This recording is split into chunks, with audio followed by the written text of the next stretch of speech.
é que normalmente não se faz no Brasil, é a manutenção do tratamento.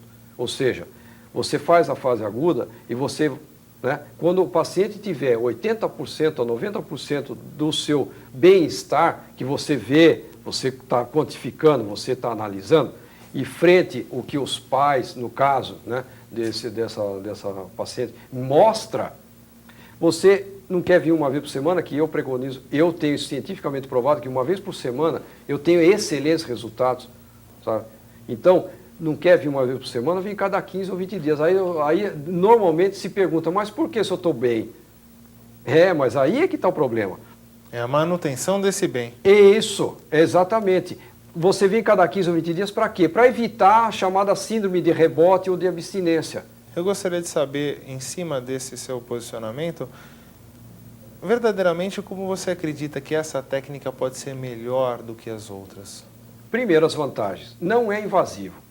Isso é uma grande vantagem que hoje se procura até com uma certa ênfase, uma certa,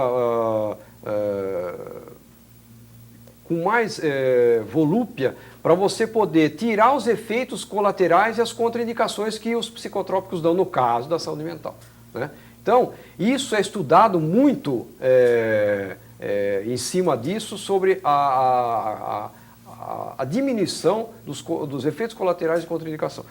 Uma das vantagens é que é uma terapêutica não invasiva. Um relaxamento jamais vai ser invasivo, tá? Uma outra vantagem é a diminuição gradativa e a abstinência gradativa dos psicotrópicos, né? E os efeitos rápidos, né? O benefício, você tem um benefício rápido. Doutor Mário, eu vou pedir novamente sua licença, nós vamos fazer outro rápido intervalo e já voltamos.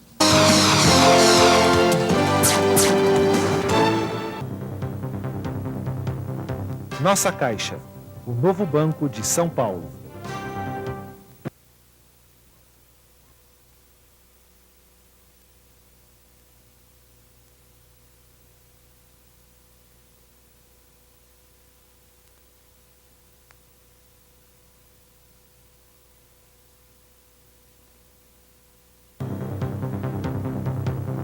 Nossa Caixa, o novo banco de São Paulo.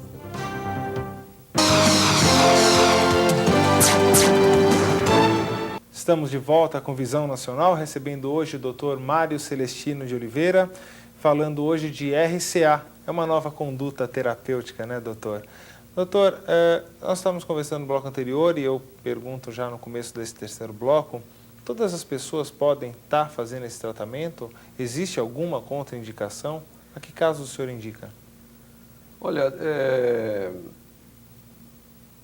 graças a Deus, eu acho que melhorou bastante o estigma que existe ainda dentro dessa área. Infelizmente, nós estamos no ano 2002 para 2003 e ainda, infelizmente, existe esse estigma que quem consulta psicólogo, quem consulta psiquiatra, psicoterapeuta, seja lá o que for da área, é louco, sabe? Mas, graças a Deus, já mudou muito e não precisa ter uma esquizofrenia para se procurar um profissional, sabe? Eu apelo ao bom senso das pessoas, que quanto mais cedo se tratar, é a chamada medicina preventiva e profilática, né? É a saúde preventiva e profilática. Quanto mais cedo você procurar, veio hoje, tá? Começa a ter uma certa tristeza, um certo baixa na atividade voluntária, hoje, vai amanhã, vai depois, procura.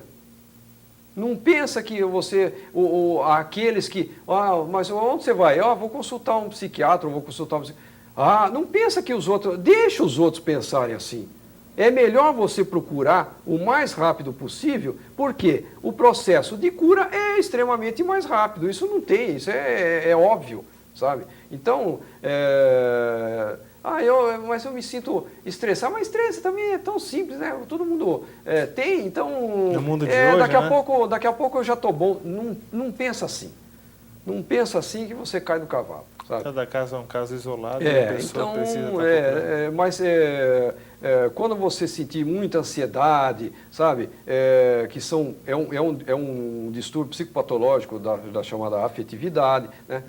Mas uma tristeza, esse estresse, porque o estresse leva a uma baixa de serotonina, um aumento de cortisol, né, que você tem um processo muito doloroso em vários setores, cansaço físico, mental. Então, tudo isso, quando você percebe que está tendo insônia, isso é síndrome do pânico. Aí eu tenho medo, quantos aqui em São Paulo, e graças a Deus eu moro no interior, mas quantos casos de síndrome do pânico não tem por aí?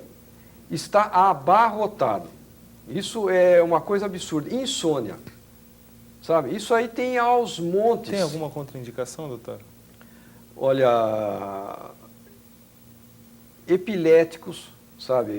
Não é aconselhável. Bom, lógico que existe, a gente vai ver. Passa-se por uma triagem, evidentemente. Passa-se uma triagem. Mas, normalmente, é isso que a gente está evitando. Procurando coisas que deixam, como eu falei, diminuir quanto mais possível as contraindicações e os efeitos colaterais. Na verdade, efeitos colaterais praticamente não existem, porque o relaxamento vai ter o quê? Ele é muito bom para todos, lógico, né? Na verdade, você fica mais tranquilo e consegue até receber outras informações e outros estímulos, né? Isso. O senhor estava falando comigo em off que também uma coisa que o senhor acha de positivo é por causa que ele não trabalha com psicotrópico, não é verdade? Essa é uma boa pergunta.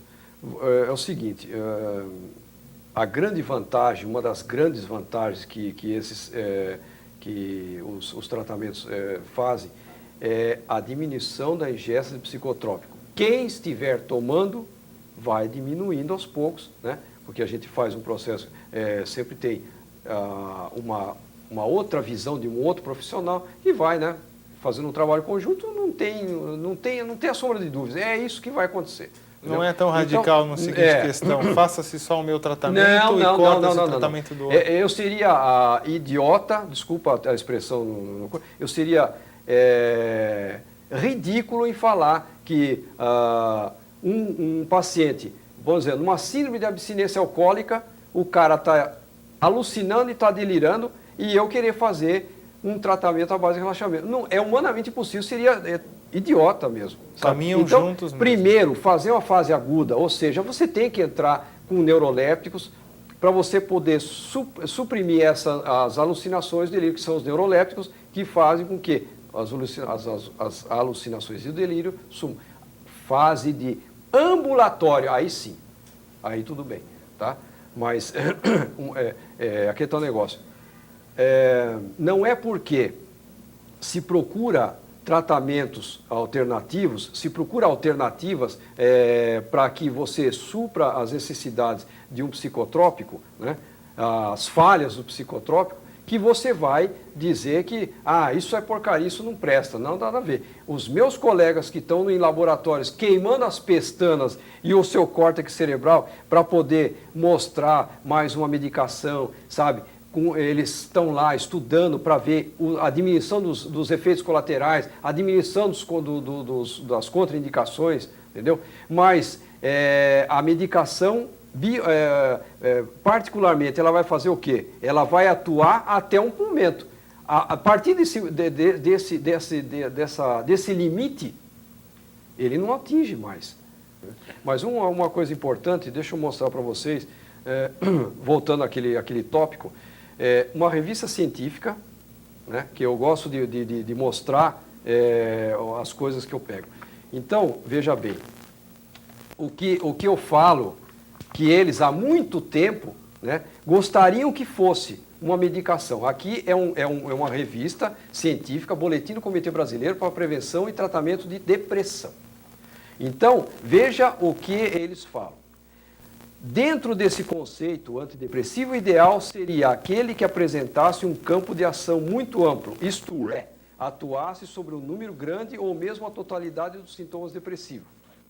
Como que eu vou fazer esse processo de correção de uma fobia frente, vamos dizer, um animal, seja lá o que for, andar de avião, dirigir carro. Se você não entra com a famosa a psicoterapia, através da sua palavra, da sua comunicação, né? Ou como que você vai filtrar essa informação a nível de memória? Sabe? Você tem que ter a sensação, percepção, fixação, conservação, evocação da memória. Você tem que analisar isso aí. Entendeu? Então o cérebro tem para tudo, tem isso. A medicação é importante? É. Mas se você não tiver esse outro processo psicoterápico, não vai funcionar nunca. Doutor Mário, nosso tempo está acabando, infelizmente. Eu gostaria do senhor as suas considerações finais. Eu agradeço a vocês essa oportunidade que vocês estão dando para a gente colocar. Mais uma vez eu vou agradecer e vou parabenizar vocês pelo excelente trabalho que vocês estão fazendo em termos de saúde. Profissionais de alto padrão estão vindo aqui falando sobre patologias, né? Dando a sua cota de contribuição. E o que eu estou fazendo hoje é a mesma coisa. Eu agradeço a vocês pelo convite. Nós agradecemos, doutor Mário. Enquanto o doutor Mário estava falando, nas considerações finais, vocês viram um número de telefone para procurá-lo e saber mais sobre essa nova técnica de relaxamento. Eu desejo a todos vocês um ótimo final de semana, uma boa semana e até a próxima quinta-feira. Encontro vocês. Até lá.